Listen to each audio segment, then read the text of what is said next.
Sir, on the 8th of October 2024, Singtel's fixed-line voice service faced intermittent service disruption. This affected some residential and corporate users, including government emergency phone lines, such as SCDF's 995 and SPF's 999 lines, and customer service lines for some government agencies, healthcare organizations, and companies. MHA and MOH will be responding to queries on the service impact on their respective sectors arising from the incident. During the disruption, it's estimated that half of the calls could still be connected. All services were progressively restored over a 4-hour time period from the start of the incident. IMDA, the Infocomm Media Development Authority, takes a serious view of this incident and is investigating the cause of this disruption and whether Singtel's incident response was adequate. Preliminary findings suggest that there was a technical issue which affected the proper functioning of a network component in one of the two systems supporting Singtel's fixed-line voice service. The two systems, located in separate telephone exchanges, are designed to immediately take over the full load of the other system when one system malfunctions. However, in this instance, the failover did not happen seamlessly, which caused the intermittent service disruption. There is no evidence to suggest that the incident was related to a sabotage or cyber attack. IMDA is continuing its investigations. The telecommunications network in Singapore is a key infrastructure that supports our nation's connectivity needs and requirements. IMDA holds key service providers like Singtel to high service standards and requires them to conduct regular audits on their network and infrastructure. This includes ensuring the security of network design, redundancy measures, and business continuity plans. Service providers must also ensure that their networks are resilient against disruptions. IMDA will not hesitate to take strong action under the Telecommunications Act, including imposing financial penalties should any lapses be identified. IMDA is working with MHA, SCDF, and SPF to conduct a comprehensive review on the availability of our emergency hotlines when disruptions occur. Mr. Speaker, I thank the Minister for his answer. Let me declare first, there was a fire at my Clementi residence home on the morning of that day, 8th of October 2024. Neighbors called 995, SCDF responded. One resident was trapped in the flat. SCDF saved his life. I visited the site later, met with residents who recognized the importance of immediate 995 availability. Had the same fire happened during the outage, if emergency services were delayed, the outcome might have been different. Can I ask Minister two follow-up questions?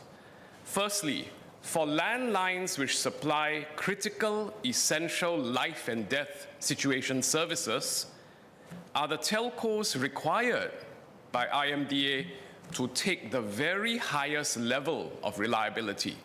Because minutes can make the difference between life and death. Second, across the whole of government, in our crisis and scenario planning, is there room to be even bolder in testing our assumptions and our imagination?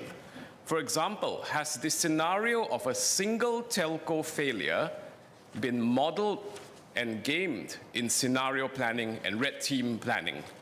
If not, why not? And if that scenario had been considered before, why was it that a critical landline like 995 or 999 not better protected from a single telco failure becoming a broader interruption to service? So I thank Dr. Tan Wu Meng for his three questions. The landlines are regulated both at the system level, so Singtel as a key service provider and the other telcos. This is very important infrastructure. They are regulated and are required to provide a very high level of service reliability. But Dr. Tan was asking from the perspective then of the 995 line or the 999 line. And there you have a sectoral requirement for communications in general, which is not just only about the single telco.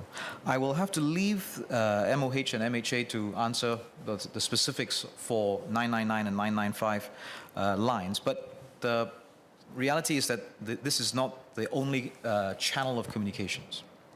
And I think SCDF, I think it was, that put out a public notice about other alternative means for the public to contact them. But I will leave MHA and SCDF to answer that question. So from an IMDA's perspective, we look at the system as a whole, and indeed, Singtel is held to a very high level of reliability through our regulatory framework. Dr. Tan also asked about whole of government crisis planning, and we indeed do model and red team and think through a number of scenarios, including what happens if our telecommunications infrastructure is affected. There is a certain level of redundancy required within a given network at the level of the various points that they have, the infrastructure that they have. There is an internal redundancy that's required, an internal resilience that's required. But then again, across our nation, we have resilience by having more than one network. And so, indeed, we do model and red team a number of different scenarios. So, as I say, I will leave the MHA to answer about the specifics of the 995 and 999. I'll just add on to what SMS Janil just shared. When the SCDF and SPF learned of the technical difficulties faced by some callers, the public was informed to contact SCDF via SMS 70995 and SPF via SMS 70999. They could also report incidents via the SG Secure app. The SCDF and SPF are conducting a comprehensive review with IMDA to evaluate additional resiliency measures, including the feasibility of telco diversity for our emergency hotlines. Just to also add, arising from that incident, there was no feedback from the public on SCDF and SPF's failure to respond to any urgent or life-threatening incident. Thank you, Mr. Speaker. I thank SMS and MOS for their replies. Incidents like this can affect public trust in telecommunication as a reliable service. So in assessing future response strategies, is the Ministry considering any initiatives to improve public awareness or preparedness in such outages? So for example, I think earlier there was mention about these alternative lines. Are there plans to better educate the public on these alternative ways to access emergency services if similar outages affect these public channels in the future?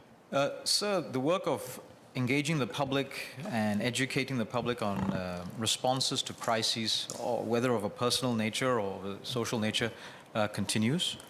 And as we know, we have a number of initiatives, including, for example, emergency preparedness days.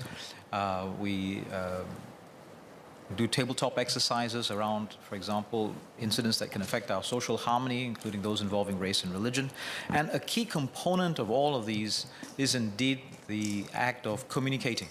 How is it that we make sure that we have access to reliable information, we're able to connect with appropriate services and disseminate the information out? So the very short answer to Mr. Yip's question is yes, and as he is aware, we are doing many of these things already, but we'll continue to learn lessons from every single incident. And so, as I've noted, we're conducting a review, and as Sun has noted, MHA and IMDA are working very closely on the review of this particular incident, and if there are lessons that we can extract that then engage with some of our efforts around public education and do that better, that is certainly something that we will do. I have an SQ for MOS soon. How many people use the alternative SMS numbers 70999 and 70995 to contact the emergency services? And are there any plans to raise awareness of these alternatives? Thank the member for the question. I do not have the specific numbers that she requested for, as the PQ was originally directed at MDDI. I will come back to you if you were to file a separate PQ on this. But specifically on your comment as to the publicity around the SMS numbers, the numbers are not new. The numbers have been around for some time. There has been marketing efforts. Every time when we go out and we tell members of the public that in times of emergency, you can call the hotlines, we also append the SMS numbers. But I think arising from this incident, we will be even more enthusiastic about putting out the numbers when it comes to the SMS numbers. Thank you very much.